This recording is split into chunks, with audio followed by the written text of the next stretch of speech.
So we're going to show you a little demo here. So basically now I will put the system in learning mode just by pressing these two buttons. And now the system, what the system does is it checks the characteristics and learns the characteristics of these cookies onto a standard batch of products. When the line is full, the system is ready for checking. Now it's ready for checking, and basically now it will define whether the products are considered consistent with the quality or not. So we can try with some samples like broken cookies, such as this one. Or for example, other defects that it can identify are burnt cookies or many different types of shape and color defects mainly.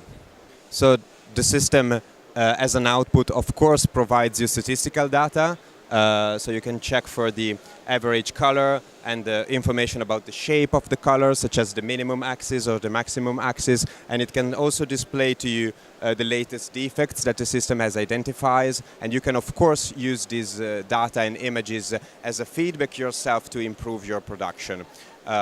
For the ejection of the products that are considered not compliant with the quality, the system must then be interfaced with any type of ejection system basically. So there are specific outputs to be used for the ejection system.